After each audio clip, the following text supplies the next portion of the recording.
प्रिय छात्रों, द्वितीया विभक्ति का प्रसंग चल रहा था। द्वितीया विभक्ति में भी हम लोगों ने कर्म प्रवचनीय संज्ञा प्रारंभ किया था, जिसमें आज हम लोगों को पढ़ना है उपोधिके च। उप शब्द से अधिक तथा हीन अर्थ द्योतित होने पर उप की कर्म प्रवचनीय संज्ञा होती है, किंतु उप अर्थ यदि हीन होने पर द्वितीया विभक्ति तथा अधिक अर्थ होने पर, अधिक होने पर सप्तमी विभक्ति होगी। जैसे उपहरिम सुरा, देवता हरि से छोटे हैं। यहाँ उप से हीन अर्थ द्योतित हो रहा है, इसलिए हरि में द्वितीया विभक्ति का प्रयोग हुआ है। हीने यहाँ उपोधिके च सूत्र से इसकी कर्म प्रवचनीय संज्ञा हुई और कर्म प्रवचनीय युक्त द्वितीया सूत्र से हरि में द्वितीया विभक्ति का प्रयोग हुआ है। फिर अगला सूत्र है अभिर्भागे।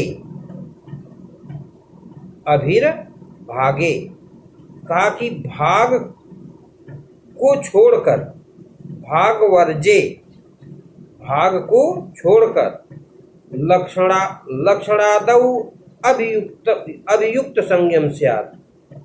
कहा कि भाग को छोड़कर अर्थात लक्षण इत्थंभूत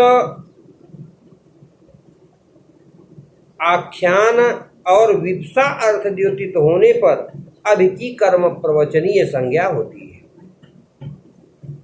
इसके पहले हम लोगों ने पढ़ा था लक्षणेत्थम भूताख्यान भाग विवसासु प्रतिपर्य नवः।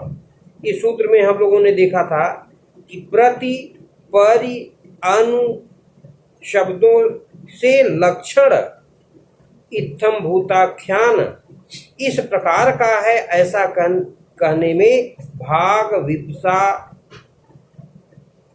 आदि द्योतित होने पर उसकी कर्म प्रवचनीय संज्ञा हुई थी। अब हम लोग देख रहे हैं कि अभिर्भागे सूत्र में कहा कि भाग को छोड़कर अर्थात लक्षण इत्थम भूताख्यान और विवसा अर्थों के द्योतित होने पर अब की कर्म प्रवचनीय संज्ञा होगी।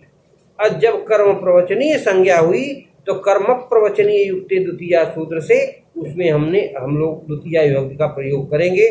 जैसे हरिम अभिवर्तते, हरि के कारण है। इस उदाहरण में अब इसे लक्षण अर्थ द्योतित होने के कारण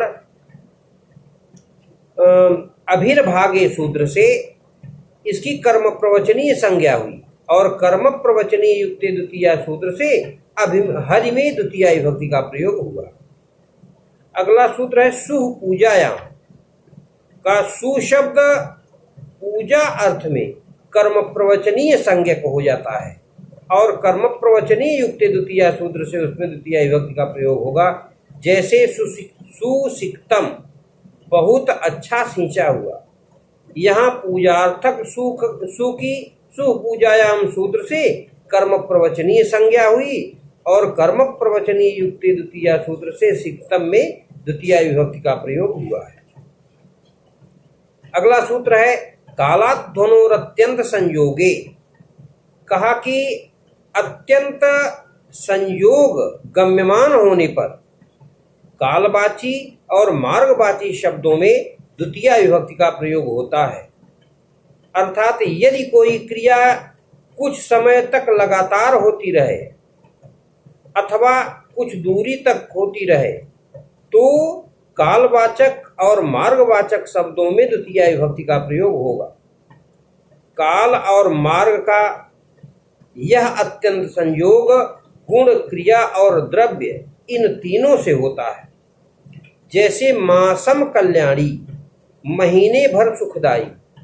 इस उदाहरण में पूरे महीने निरंतर कल्याण होने के कारण कालवाची मास का गुण के साथ लगातार संयोग है, इसलिए कालाध्वनोरत्यंत संयोगे सूत्र से कालवाचक मास शब्द में द्वितीया विभक्ति का प्रयोग हुआ है।